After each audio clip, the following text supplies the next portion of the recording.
Wonderful to be joined today by a dear friend of mine, Professor Alex Carter, who is the Academic Director at Cambridge University's Institute for Continuing Education. He is a philosopher. He teaches philosophy. He also teaches a lot of different things, like the General Study Skills module, and he is at Fitzwilliam College, Cambridge University. And you've done a lot, Alex, and I can't wait to get into it. But I just want to start by saying thank you for everything you've done for my career, and for lots of people who've been through Cambridge. Owe you a lot for the encouragement and for being my mentor in my last year. And it's just really great to have you here on Polymath World. Sam, it's a pleasure, and it's never a chore. Well, I want to start firstly by digging into your journey of how you got into philosophy. And what that looked like, and how you ended up where you are. Yeah, so I suppose the unsatisfying answer to the question, how did you get in philosophy? Everyone assumes there's this kind of exciting reason for engaging with philosophy. My main reason was apathy. Being a Gen Xer, the kind of meh generation, I couldn't really be engaged in things in the way that most people were, like a career, a house, a family, etc. I have all of those things now, but I didn't ever think that I would, and I didn't want to. So I guess I was a free spirit, you might say, but I would say I was just a kid playing with Lego. And so there was this sense of apathy about being a serious person. But there are serious questions that even will engage a childish person, someone with a childish mentality. And I was quite slow to develop when I was an 18, 19, 20-year-old. I think we see a lot of this now as well with young men in particular, that like struggling to find purpose. I found that purpose in philosophy. But it was a struggle. There was some teething trouble. Didn't have the greatest teacher in philosophy. I actually preferred my religion teacher. Very much appreciated his lessons. Mr. Salman, thank you very much for teaching me about Hinduism. That came into great use yesterday, actually, because you mentioned that I do study skills. Well, I had an essay come across my desk, which was all about Hinduism, and I could apply my knowledge of Hinduism to that, which was great. But philosophy didn't really do it for me at that time. So I went into ancient history with philosophy as my minor. But when I got to experience philosophy from a Wittgensteinian perspective, and I am a Wittgensteinian still today, and I'm 100 feet from Wittgenstein's grave in my office at Cambridge, and it just grabbed me. I loved the idea that these classic debates about free will, do we have it, do we not have it, does God exist, does God not exist, could all just be punctured by saying, you're asking the wrong question. Yeah, I mean, it's amazing. I often think of philosophy as essentially being the elementary questions of a child. Who am I? Why am I here? What am I doing? And some of us just get more into those questions later on, and some of us never grow out of them. And you were doing Lego, but you didn't end up becoming an engineer. You're a philosopher of Lego. But I do love Lego serious play. And in fact, my definition of creativity, which we might come to later, is that of serious play. Although unfortunately, Lego trademarked it before I did. But yeah, the idea of being serious about play, and when we lose that, when we keep that. And I think philosophers keep it for a very long time, this idea of playfulness around ideas. William James says philosophy allows us to break up our caked prejudices. We see the strange as familiar and the familiar as strange. And I've always been that way. I've been immune to peer pressure because other people will do it because it's the familiar thing that people do, and that I'm supposed to do it myself. And I've always thought that is strange. And yet strange things I'm always keen to do and always keen to play with. So having weird ideas is where I like to go. I love that, and it really comes through.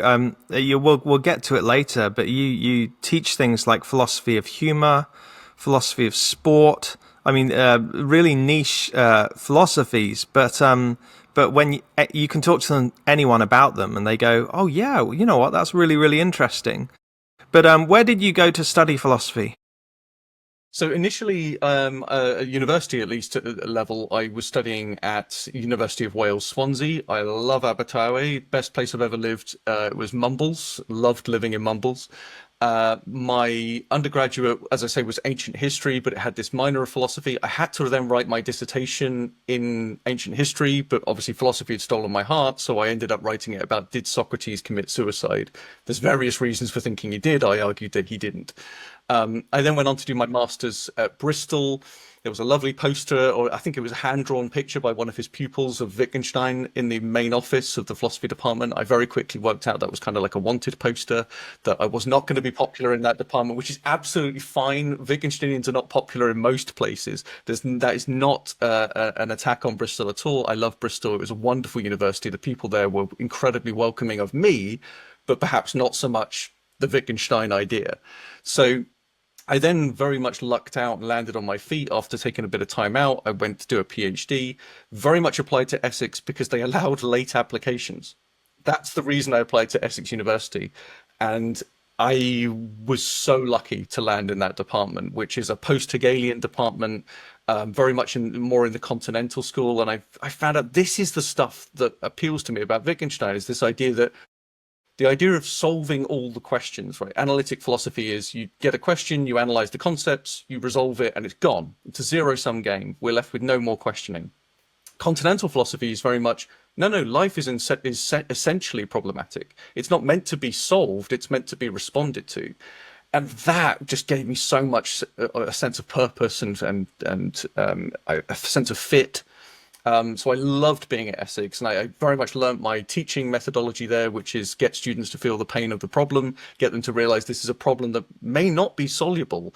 It may just be something you have to respond to, but really getting them to respond to it. And Essex was just like masterful at that. And that I loved being there. And then it was on to Cambridge, and I was very lucky to get a job. Again, luck. Got a job 1 month before my PhD viva. Which went well, but you know, it could have gone badly, and yet I still had a job in higher education, which is rare. And I got a job where I could teach the things that I wanted to teach, or at least things that would get people through the door learning philosophy, often for the first time. Things like philosophy of humor, philosophy of sport, philosophy as therapy.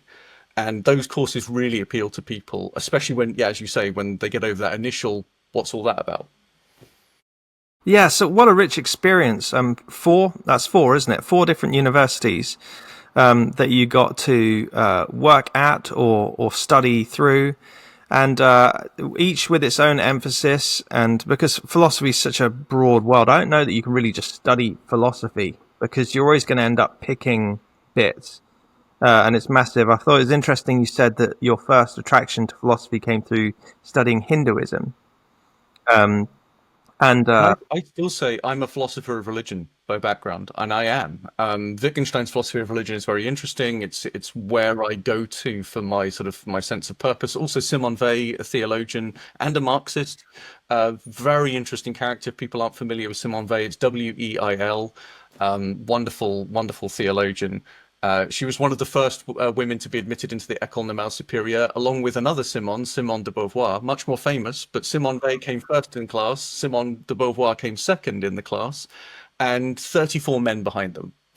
So yeah, these were the brightest of the bright in France. Simone Weil was asked to write a new constitution for France, things like that. So she's this huge figure in the history of philosophy, but kind of not as prominent as perhaps she should be. Like criminally underappreciated. Criminally unknown. Yeah, I found it to the 34 men. Competing with those 2 Simones was going to be hard. Always, yes. But I found out that one of my sort of passions is for philosophers who are lapsed Jews. You've got Spinoza, Wittgenstein was a lapsed Jew, Henry Bergson, Simone Weil, and of course Jesus Christ. So you've got these figures who are philosophers who had a background in the Jewish faith, but sort of either turned to Christianity or to semi-Christianity or something like it. And that's not really what appeals to me. There's just something about them, presumably, that just grabs me. I can't yet work out what it is. So don't ask me, what is it about lapsed Jews that makes their philosophy interesting? But sorry, I just got to stop for a second because we keep losing your camera in particular. Your webcam is freezing a lot, and then the audio sort of catches up. I think that might be your end, Sam, because at my end all's fine. It is recording everything, and it does say uploading, and it says everything. I think it's telling me it's uploading fine, so it's capturing everything.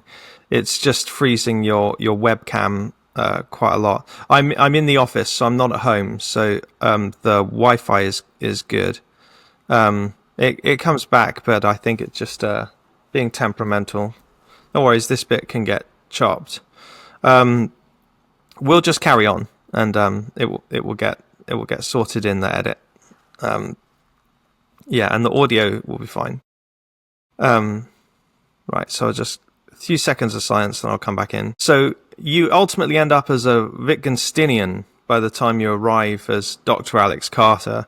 Now, there's an old Wittgenstein and a later Wittgenstein. Can you explain that for us, and what it is for you to be a Wittgensteinian? Yeah, it's definitely not like Pliny the Elder and Pliny the Younger. This is the same person. So the early Wittgenstein and the later Wittgenstein is how he's referred to. There is also, to complicate matters further, people refer to the middle Wittgenstein. I don't buy into that myself. So Wittgenstein actually has a lot of consistency across his philosophy, in particular his use of pictures and his interest in language, and the fact that language limits how we can think about the world. So the early Wittgenstein very much thought he was solving all the problems of philosophy, like that analytic mode of philosophy I was talking about. We solve all the problems and it's a zero-sum game. And he even said at the start of the Tractatus, which was his first work, which got him to come to Cambridge as a professor because it was his thesis submission. Bertrand Russell loved this document, by the way. He didn't like his later work, but he loved this document. And in this document, Wittgenstein opens by saying, I've solved all the problems of philosophy, or I've shown you why they weren't problems to begin with, or why they didn't matter, or why they were unimportant. This is a waste of time, essentially, all this philosophizing about things that aren't philosophical. And his answer was essentially that language limits our world. And what philosophers are trying to do is go outside of the limits of language.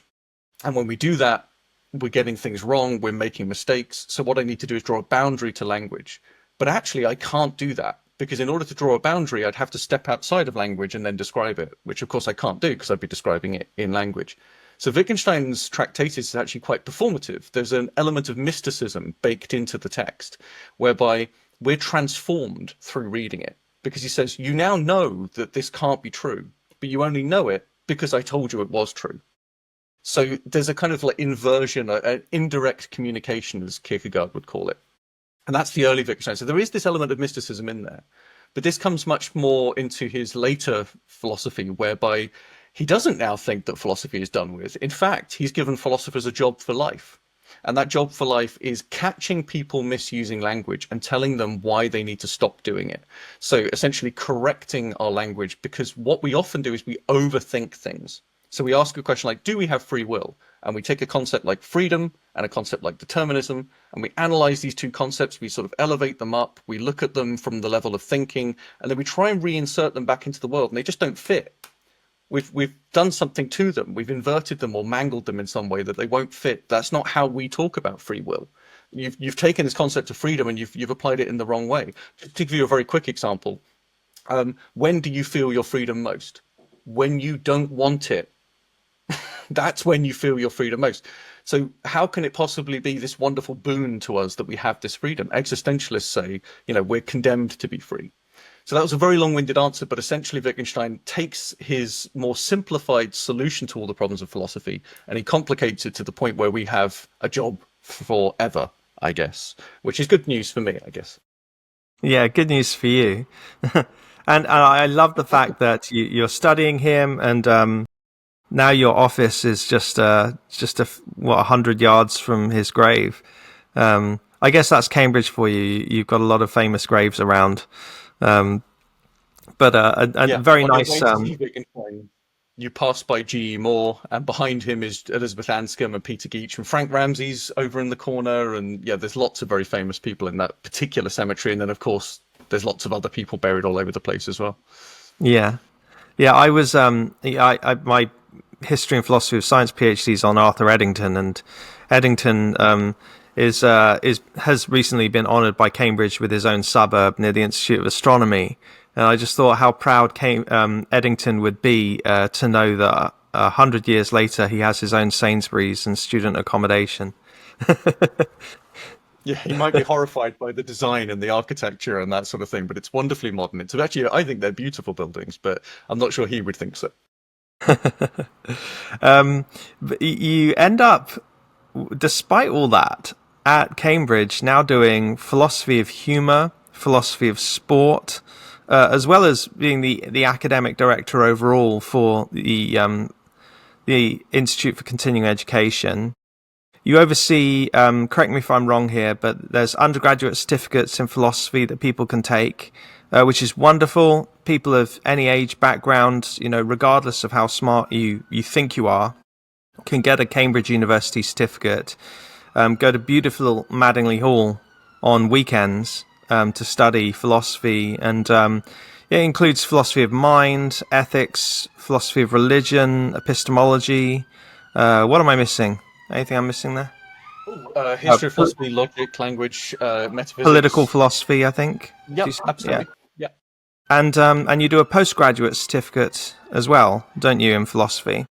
So we have every level of undergraduate study and then postgraduate study as well. So when I first started, we just had the undergraduate certificate and an advanced diploma. So that's first year and third year. Essentially, we've added a second year qualification for people so they can have a progression route. We're actually building on this as well to create more courses, more progression routes, so that people have options. They don't necessarily want to have to take this particular course to progress with their studies. Although, of course, you can go to other universities. One thing I love about the certificate course, in particular the undergraduate certificate, is that it's open entry. You do not have to have studied philosophy at all. A-level, GCSE, nothing. You don't have to have done it before. You could have just watched YouTube videos and been interested, and we will work you up to the point where you can submit essays that are written in an academic, philosophical way.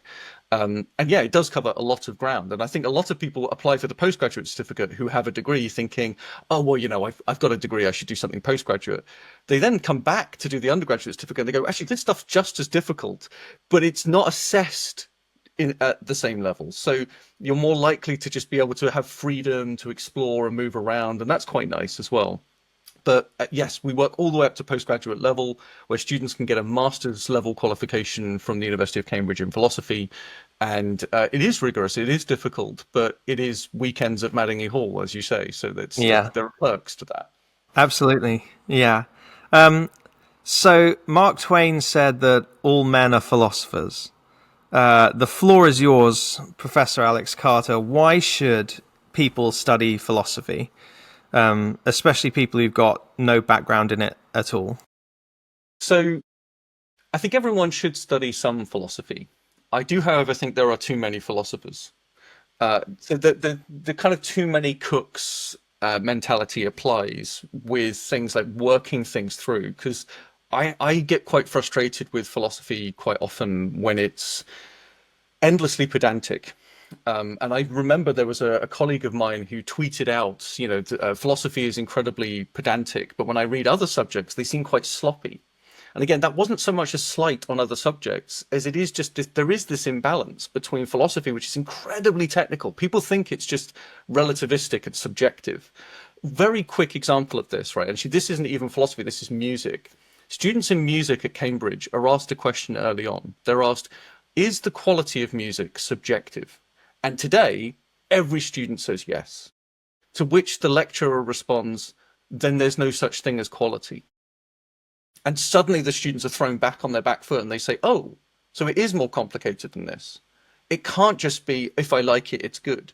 That's not what it comes down to. So the same with philosophy. It's not just, you can fall into logical fallacies where you know that the person is wrong. You can contradict yourself. And that means that you must also be wrong. You can invite infinite regress. You can even have truthful ad hominem fallacies, for instance. People often say the ad hominem fallacy is when you accuse the person of being wrong and therefore their ideas are wrong. But I think there are some interesting examples when the person speaking does matter. So I have nothing against King Charles, but when King Charles, when he was Prince Charles, said, people need to get it out of their heads, they can be born to be famous. I said, that's a true sentiment, but not from you, because you were literally born to be king. I'm sorry, you can't say that, but many other people could say that and be correct. So even like playing with the idea of what's an ad hominem fallacy, what's correct, what's justified, what's not justified, these sorts of things aren't subjective and they're not relativistic. What they are is conditional. If you accept me on this, then you must accept this, and then you must accept this. But they might not accept you on your first premise, in which case the argument doesn't follow. But at least you've got a valid and sound argument for those people who do accept the first premise. So anyway, so my point is learning all of that stuff is essentially learning how to think. And that sounds really arrogant. And I don't like arrogance in philosophy. Bertrand Russell famously said people would rather die than think, and most people do. And I find that incredibly distasteful. It's funny, but unpleasant. And I would much rather say, no, everyone can learn how to think better. And just going back to our point about questions, Slavoj Žižek says philosophy is the art of asking the right question. And he gives one really wonderful example. He says, should I be racist or tolerant? And he says, neither. It's a false dichotomy. Tolerance implies you were racist once and then got over it. You should just not be racist. So we just don't, that's a false dichotomy. So just even pinpointing that and being critical and exposing ideas for what they really are might mean that you're kind of, you seem like you're rejecting more than you're accepting. But there are things that you can accept, and there are things that will survive that onslaught, and eventually you start to arrive at things which you can hold on to as certainties. Yeah, I love that. And I mean, we can acknowledge as well that Bertrand Russell wasn't the sweetest guy in the world. He was Wittgenstein. Yeah. There weren't many nice philosophers. Yeah, hanging out with the two of them must have been, well, there are stories, aren't there? What is philosophy of sport? Great question. So I often get this question. So I'll tell you the story of how my course evolved. It's quite a funny one. So I ran the philosophy of sport course for the first time, and it so happened to fall on the day of an England World Cup match. So we had no one in the class. We had 5 people, because it was a day school. They had to turn up for the whole day. We had 5 people in the class. Luckily, one of those people, wonderful colleague of mine, he invites 50 sports lawyers to come to Cambridge every year. It's going up to 80 next year, we think, to study philosophy of sport as part of their sports law education. And these are master students. These are the people who are going to be the lawyers for FIFA and for the Olympics Commission and for all these sorts of things. It's so interesting. And they asked me this question. It's like, hang on, philosophy of sport, what? And there isn't a lot of overlap. I think the lovely bit of overlap is Albert Camus, who was a goalkeeper for Algeria. So he was a footballer. And he said, I've been to 2 universities in life. One was an actual university where I learned barely anything. And one was the football field where I learned everything that was important about human beings. So his existential philosophy was rooted, he thought, in a kind of engagement with football. But that's not what we do. In philosophy of sport, really what we're interested in is questions like, what is a rule? What is a game? Does increasing accuracy increase fairness? Should we have gender segregation in sport? Should we allow gender segregation in sport? Would forcing all sports to allow both genders to play together, would that be more equitable? And by the way, I know what everyone is thinking at this point. They're all thinking boxing. Well, I'll solve that one right now. 2 rings, 2 men boxing in one ring, 2 women boxing in the other ring. Who wins out of each match and who scored the most hits on the person? Or, alternative, body armor. We did it, American football is rugby with body armor. Well, we could have boxing with body armor. You know that sports are made up, right? They are malleable. Therefore, we can bend them and fix them the way we want to fix them.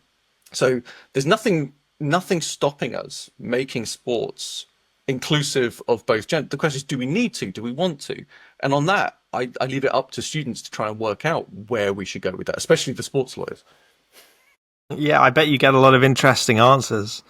What about philosophy of humor? So philosophy of humor, there are different theories of humor, and they also succeed and fail in different ways as well. So the classic so let me start with a bit of history here. So in the West in particular, humor has not been treated by philosophy at all.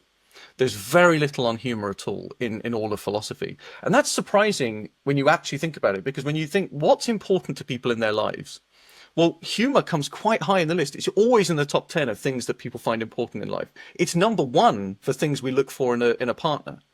And yet philosophy is supposed to talk about meaningful things, important things, and yet we've ignored it. We've just completely ignored it for millennia. Why have we ignored it? Well, one reason that is suggested is that Plato blamed Aristophanes for making fun of Socrates, and that leading to his trial and ultimate execution. So essentially, comedy killed philosophy. There is also an example in the Theaetetus, which is one of Plato's dialogues, where Thales, who was a very famous Ionian philosopher, was walking along debating what's the universe made up of, and he fell into a well. The joke there being, by the way, that Thales said everything was water. So the joke being he fell in his answer. But he was laughed at by someone who was there, who saw him fall in as well and laughed at him. And Socrates says, this is the lot of the philosopher. You said earlier, philosophy is slightly childish. It has a childlike quality. So we get laughed at for our silly questions. But some of those silly questions highlight silly hypocrisies that we have in life and silly things that we do, right? Breaking up archaic prejudices, seeing the strange as familiar and the familiar as strange. Comedians do the same thing, right? So observational comedy and this sort of thing. But then what happened? Well, the Christian church adopted Aristotle as its philosopher.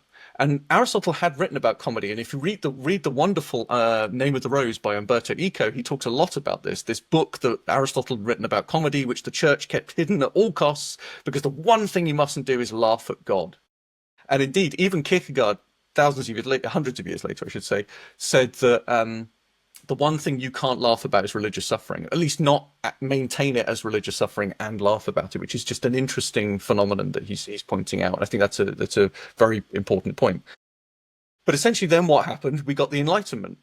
And you know what? Just as Plato didn't like Socrates being laughed at, no philosopher liked it. Kant didn't like being laughed at. Descartes didn't want to be laughed at. They wanted to be taken seriously. And seriousness and frivolity don't seem to go together. So they just didn't become very good bedfellows. And the two were extras. And then 1901 happened, and Henry Bergson writes on laughter, the first, I would say, serious, proper engagement with the philosophy of humor. Bertrand Russell, who we just said, loved humor, though. Very funny man, very witty man. Didn't like the book, although I have suspicions that he didn't even read the book, or the essay, I should say. But essentially dismissed it out of hand very casually by saying that humor is too important to philosophize about. Meaning you can philosophize about logic, truth, God, free will, but not humor. And I couldn't tell if that was a joke or if that was him genuinely thinking this. And anyway, there's something very strange about that relationship. But since then, we've had a much more interesting engagement with the philosophy of humor. We've got these 4 different theories. Very, very quickly, the idea is either it's laughing down at someone, the kind of Nelson Muntz, ha ha, kind of thing, right? The superiority thesis. The next one is the relief theory, which is a very psychological theory, which is the idea that we laugh because we're releasing a nervous tension, right? You build up the tension with a joke and then you puncture it with the punchline. The problem with that is you can often do the reverse. The problem with that is also that it doesn't actually explain why we laugh. It just explains that we laugh. It's just another description of the state of affairs. A better theory is the incongruity theory, which is the idea that putting 2 incongruous elements together is just funny. It's just funny to have 2 things that shouldn't be there put in the same space. Again, though, that doesn't necessarily pull it out. One I quite like, though, is this idea of play theory. The idea that humor is a certain kind of playfulness, playing with words, playing with the rules of the game, and doing it in interesting ways. And if you'll bear with me, just one last example.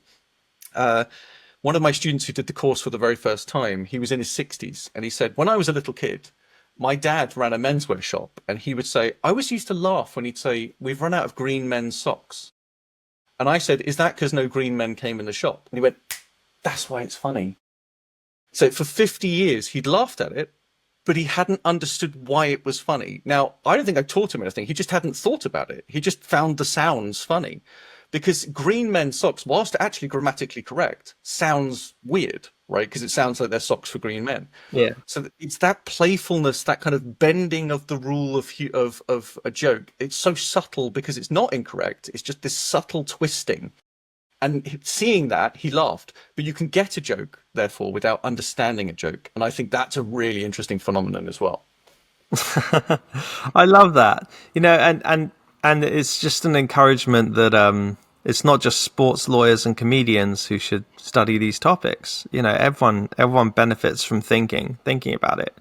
I particularly love that you had this 60-year-old student as well. And this is a big value of this channel is lifelong learning, is learning multiple disciplines, is pursuing excellence in multiple fields. That's like a core value for me. It's a core value for us. So I'd love to shift now to just talking about lifelong learning, because you run this for Cambridge University, the best university in the world, in my very biased opinion. It's just wonderful that you can get people who are like 19 and then people who are, well, what's the oldest student you've ever had? think the oldest student I ever had was 97. And it was a philosophy of humor course, and in the philosophy of humor course, by the way, we do talk a lot about mortality because laughing at death is a very big part of it. And I remember this acutely because I said to the 97-year-old, "Oh, I'll probably run the course again if you need to come back and you want to study it again," because she was finding it quite challenging. And she said, "Oh no, love, I won't be here then." And just flatly, just very accepting of it, very sanguine, very just no, no, no, no, no. I can't be here for next year. I'm dying at that time. It's like I've got a train to catch. It was just so. It was actually quite uplifting because it was just this total honesty. We all have to die. It's something we all have to do. But to be able to talk about it in that kind of almost carefree manner was very engaging. But clearly, that masked something because the reason she was doing a course like this was likely because wanting to deal with these kind of existential questions at that time in life. I remember when I do a course on the afterlife, I remember I get a couple of comments from people where they say, "This course is a bit more urgent for me than it is for you." So you don't know that, but yes, I take that point. Yeah. I did genetics, evolutionary biology. I did the advanced diploma.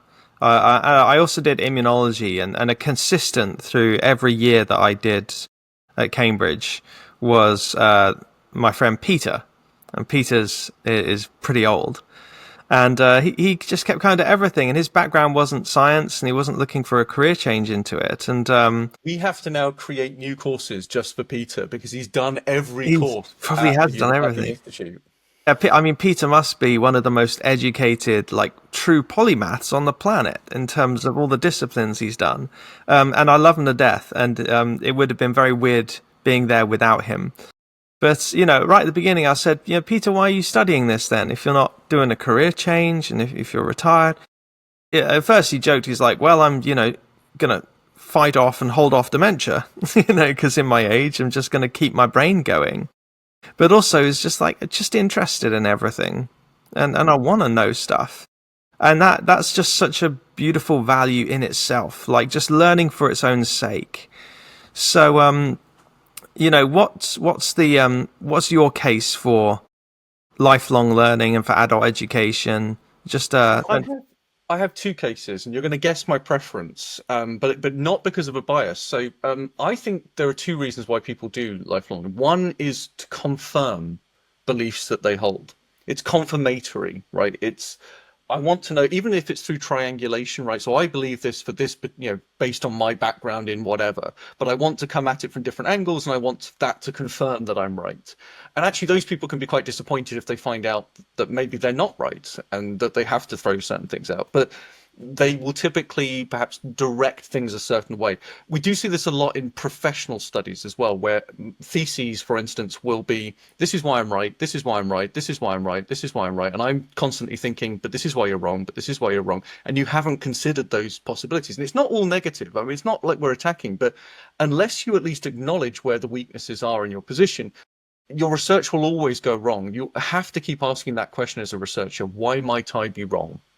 And it's the same for a student and also the same for a teacher. So it's the confirmatory line. By the way, that would be my line.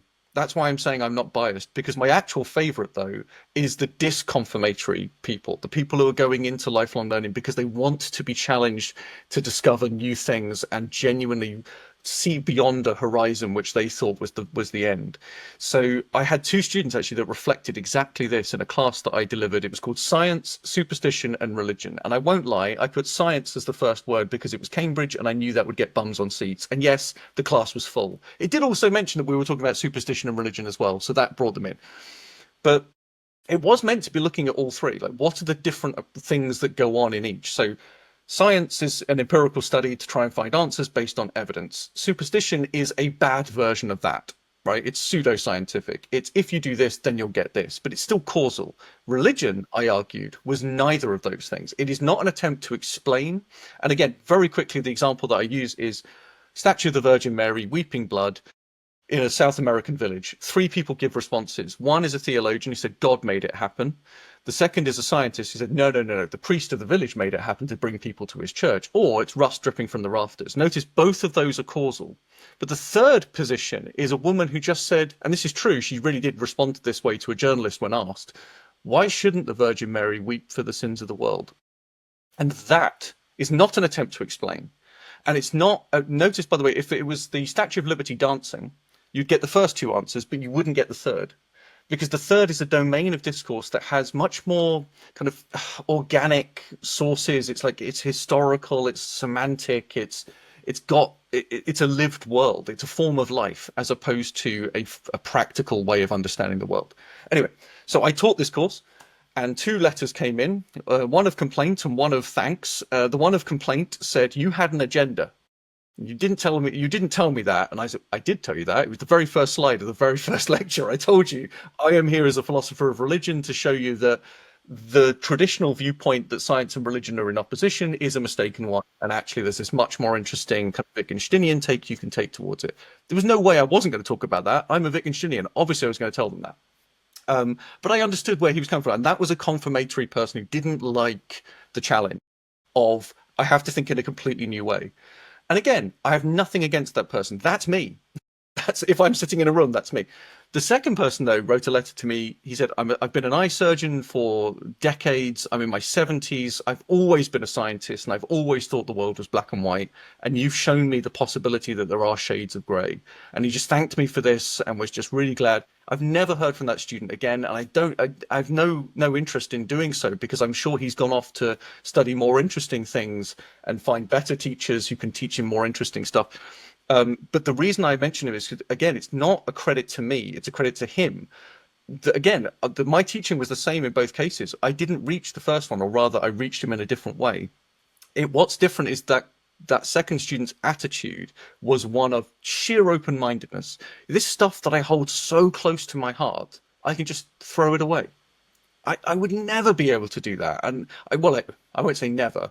I might be able to do that, but right now I don't think I could just take Wittgenstein and just so easily with one argument just throw it away. I'd want to defend it. I'd want to hold on to it. I'm not dogmatic about it, but I wouldn't want to just lose it with one person's cutting argument that destroys it. I'd want to try and find why might I be still right? That's my impulse, is to do that. And I've questioned that because of teaching. I've realized that there are nicer attitudes to have to learning. I have absolutely no idea how someone could reach this statistic, but I did read a few months ago, and it stopped me in my tracks, that at any one time, 20% of what someone believes is false. Like, they're carrying 20% of false beliefs. I don't know how someone could measure or find that. It must be a made-up statistic, but it did make me think, like, there's got to be truth there, that we are always believing certain things that are false, and we must be prepared to know that at some point right now we're always carrying a lot. So Sam, the other thing that I teach, the other very popular topic that I teach right now is post-truth. And I make this point, right? So there's an element of truthiness. So if I tell you, for instance, 80% of security alarms don't work, they're just boxes on walls to make it look like you've got a security alarm, right? You would believe me. I've literally just made it up. Totally, but it's got truth to it. But what's interesting about Wittgenstein's take on post-truth is that he says, at the end of all well-founded beliefs, so at the end of all beliefs that we have justifications and reasons for holding, are beliefs that are not founded. And he doesn't mean unfounded. He doesn't mean they lack a foundation. He just means they don't have one. And if you think about it for a second, it makes perfect sense. It can't be explanations all the way down. You can't just keep asking why. What do we do to a child or to a philosopher when they keep saying why? We say, but it just is. And Wittgenstein says that. He says, at some point, you just have to say it's there, like our life. So there are positions that we take which are based on nothing. But not because they lack a foundation, but because they aren't the kind of thing you can have a foundation for. Like, why do we justify ourselves? Well, I can't have a justification for that, because it would be a circular claim to say, the justification for having justifications is that they're justified. So that wouldn't tell me anything. The reason I bring that up is because what happens in post-truth, so that's normal. What happens in post-truth is that people will draw a line, even though there is a justification beyond it, where they'll just say, it just feels. It's just feel that I just believe this because I feel it. And they don't really want to interrogate the reasons, or they don't want to tell anyone the reasons why they believe it. So you get politicians doing this quite a lot, where it's not ideology that's driving their claim. It's just, or rather it is, but they won't explain the ideology. They'll just say, oh, I just feel it very strongly. And that's an attempt to just bring it to an end. I call it a levitation trick, because it's pretending there's no foundation when actually there is a foundation, but you're not going to tell me what it is. Wow. Yeah, and it's so important that people reckon with their claims and their beliefs and their positions. I don't know that perfect objectivity can ever be reached, but I'm very opposed to dogmatism. I'm very opposed to fundamentalism. But then I know I'm very dogmatic about my opposition to dogmatism, and I'm a fundamentalist in my opposition to fundamentalism. So I just sort of have to bear that cross, I guess. I coined the phrase this morning, extreme centrist. That's it. I'm an extreme centrist. An extreme centrist? What's interesting, though, in philosophy, people often throw out the example of the golden mean, which is an Aristotelian idea that between two extremes is a golden mean. That's what we're aiming for. But everyone assumes it's the middle. It's not necessarily. What he says is you have to moderate yourself. And moderate, I don't think means find the middle, or moderate in the way that Methodists, I was born and raised Methodist, but the way in which Methodists would moderate their behavior, right? Don't drink to excess, don't laugh to excess, don't move to excess. But what he was talking about was more the moderation of a debate. You have to moderate the debate in yourself. You have to be able to move things out. And what was so interesting is Wittgenstein made a similar point when he said the ethical person is the person who can hold up as many different ethical pictures, even if they contradict each other. So if I'm inclined to blame someone for their actions, I'm probably holding up the image of them at a crossroads, choosing to go in a particular direction. If I'm not inclined to blame someone, it's probably because I'm thinking of them as like falling down a mountainside and thinking, how could they help themselves in that situation? Wittgenstein says, when you're inclined to blame someone, hold up the image of the mountainside. When you're inclined to not blame someone, hold up the image of the path. Because the whole purpose to live ethically is to live in tension between these poles and to moderate them yourself. It throws you upon your devices. It's very existential in that respect, that you're thrown on your own devices and it's like, I have to make this choice. That's the only way to make an ethical decision ultimately, because if you solved an ethical dilemma, it would just mean there was no dilemma to begin with. You just didn't know all the facts. You're very, very fortunate in that you get to teach such a breadth of philosophy topics at Cambridge, and you get to engage with so many ideas. And but do you have a favorite? You described yourself as a philosopher of religion first, but obviously your doctorate and your research was in Wittgenstein. Do you have a favorite thing to teach or a favorite thing to study? I actually really like teaching Descartes. And it's because I hated teaching it first. Goes back to Essex. So the very first class I had to teach was the conceptual foundations of modernity. And we were looking at Descartes' meditations, and I remembered my undergrad days and being kind of so disappointed in Descartes. Just, is this why we believe that we have a mind and a body? This is so silly, really, the arguments. I'm not buying any of these. Then someone came to me and said, did you know that his epitaph, or one of his epitaphs, it's on a mausoleum more than on his grave, but it says, those who live well, hide well. And this suddenly threw me onto the realization that Descartes was writing at a time when Galileo, his friend, was under house arrest by the Spanish Inquisition, yes, them. And Descartes is writing, basically, think for yourself. That's what the meditation says. It says, don't accept anything that comes to you from any other source. Think for yourself. Throw yourself on your own devices, like I was just saying. And any student can get behind the idea of think for yourself. But everyone should also get behind the idea that Descartes is writing this at the most dangerous time you can possibly write this. So I suddenly started seeing Descartes the person beyond Descartes just the simple ideas. And I started getting really interested in his philosophy. And there are other really fascinating elements of it, but that central core of it, this idea that we have to challenge the kind of the received wisdom that we're getting, is quite an old one in philosophy.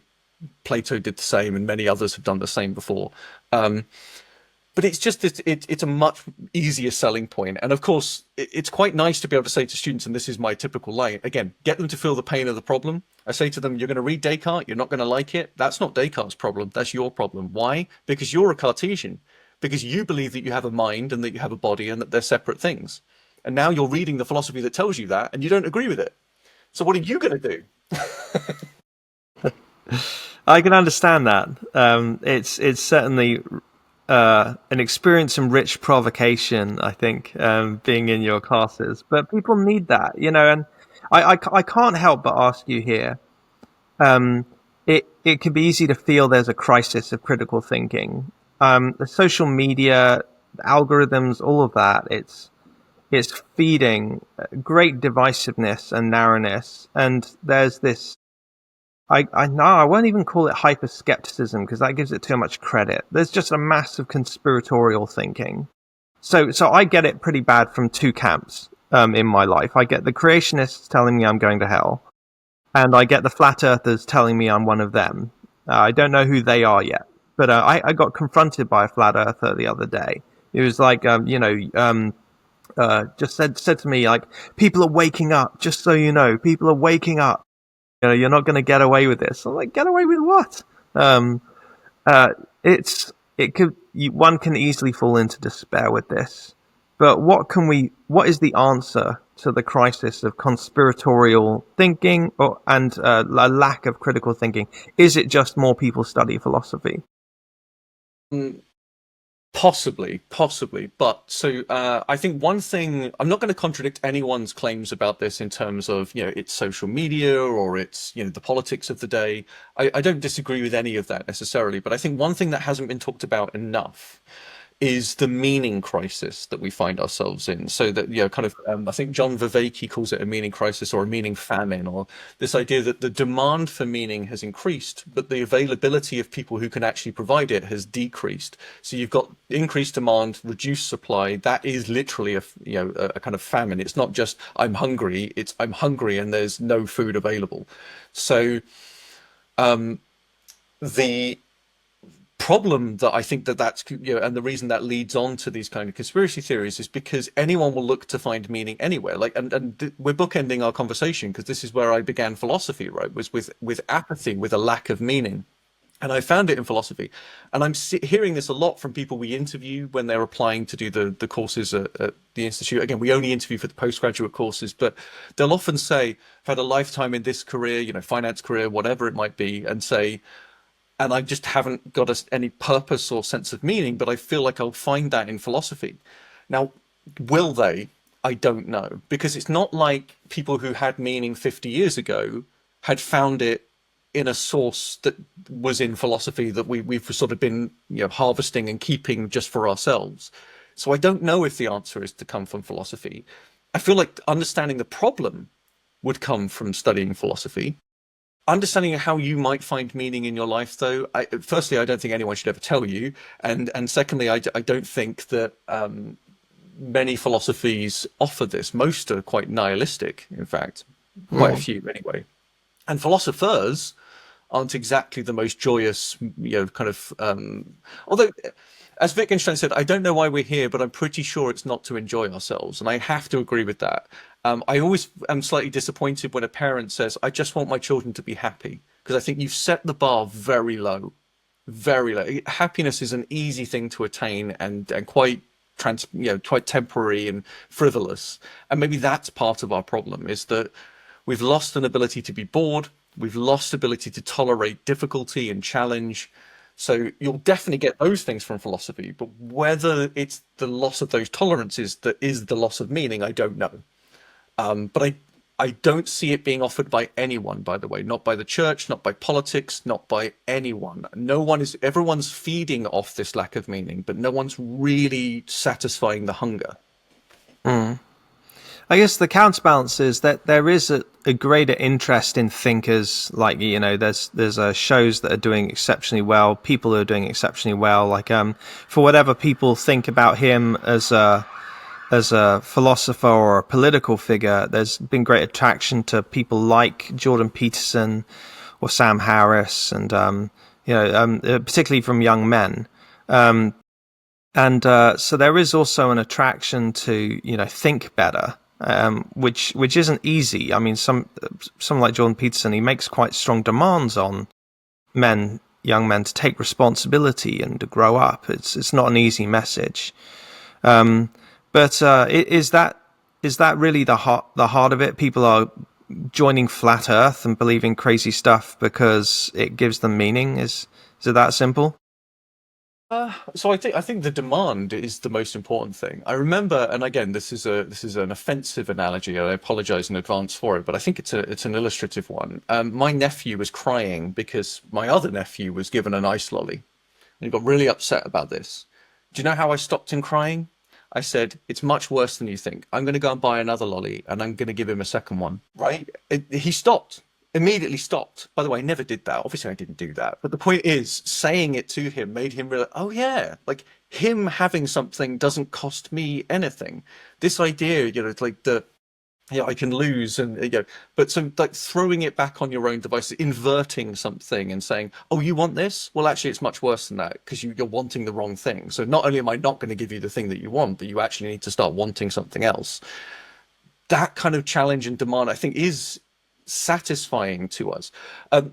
Here's a much better example, and it's almost whiplash to go to this, but the book of Job. What did actually console Job? Because he has all of his consolers come to him and they say, "Oh, you did something wrong," or that you needed to do this. If you do this, you'll be fine, and all these sorts of things. None of it consoles him. If Richard Dawkins came to him and said, "There is no God," it wouldn't console him. This wouldn't, and consolation again isn't the most important thing, but what did console Job was him meeting God and saying, "Why did you do this to me?" And God saying, "Why shouldn't I? Why is there a Friday? Why does rain fall? I don't know what you want from me. Why do you expect an explanation here?" And G.K. Chesterton puts it this way: he says, "The riddles of God are more satisfying than the solutions of man." And if you don't like the God bit, you can just say the riddles of the mysteries of the universe, or whatever you want to call it, are more satisfying than any solution you're going to find out there. But if you live in a gratification culture, you're always looking for solutions. You're never looking for an interesting problem to deal with. So I gave my nephew an interesting problem to grapple with. What would this mean? How could such injustice happen? Extra injustice on top of injustice? How does that happen? I gave it to him, and again, it was enough to get him to think rather than cry. And maybe what we're experiencing now is a crying culture, and we need a thinking culture. But I do actually, and this actually, people are gonna find things online where I'm saying thinking is the problem, and now I'm suggesting thinking is the solution. What I mean is pause to think, reason to think, a problem to engage with, which isn't necessarily solved by thinking conceptually and endlessly about problems, but actually responding to them, living in a certain way. But I realize I'm talking in very abstract terms. Maybe when you call me back for the next one, we can get into detail. This is what we do. I just love giving space to talk and put it out there. I hope people feel like they're eavesdropping in on something special. I mean, where can people find you? And the Institute of Continuing Education at Cambridge, and obviously you had a fantastic debate with Alex O'Connor last year. That's probably where people will find you most on YouTube. But yeah, where can people find out more about you and about studying? One of my students at college stopped me in the corridor the other day and said, I watched the debate with Alex O'Connor because I follow Alex O'Connor, and it was like seeing my teacher at the supermarket. He said it was just like worlds collided. It was really weird. Anyway, that was nice. And I really enjoyed that debate, and I really like Alex as well. He definitely won the debate, I think. But then he had the room from the minute he walked in, I think. But wonderful debate. Really a room full of teenage girls. I think he sort of had the edge there. Maybe. But I remember there was lovely comments afterwards where people just said Alex was right. That was funny. That was yes. funny. Alex won. So. What was it? So where can you come and find it? So ICE is actually changing its name, or ICE is changing its name to PACE. So if you go to the University of Cambridge and look for continuing education, you'll find our courses. If you Google Alex Carter ICE or Alex Carter continuing education, you'll find me. A list of my courses will be there usually, where you can sign up to whether it's a weekend course or an award-bearing course that lasts a year, or whether it's a postgraduate course that goes on for longer. So you can easily find us, and we can even put the links, I suppose, in the description to this video, perhaps to help people out in finding places to go. But drop me an email as well. My details are on those websites usually. You can send an inquiry through to the Institute, and they'll get in touch with me. But it's just, really what I'm keen to do is find the right course for the student. So many people think, oh, it's this. And I say, well, actually, don't you think this might be a good fit? And they'll say, oh, yeah, okay, maybe that's right. So often it's just about pitching it at the right level, finding the course that will interest people, and hopefully I can do that for them. Yeah, and it's not just the award-bearing courses. There's such a wealth of online courses. There's the summer school. There's short courses. I just encourage everyone, wherever you are in the world, you can do this. You can study at Cambridge. You can learn some really amazing stuff, and it's just so good for your Everyone life. wonders with their first assignment, is it going to pass? And by the time of their second assignment, they're thinking, okay, I've passed. How am I going to do better? How can I make my grade higher? That's everyone's experience typically of what's going on at the institute. If you are thinking, am I going to pass? We've just pitched you at the wrong level and we've put you in the wrong course. So that's on us. So get in touch, find out what works for you. And we've got open days that are linked out on YouTube as well. So you can watch our open day videos, which we recorded. So they explain the courses too. Amazing. Alex Carter, thank you so much. I can promise, as long as you're willing to come back, we'll be seeing a lot more of you here on Polymath World. But thank you again for everything, personally, and thank you for joining us here today. Thanks, Sam. We didn't even get to talk about polymath, so we'll definitely do that next time. Next time. Definitely, there will be a next time. Thank you. Thanks, Sam.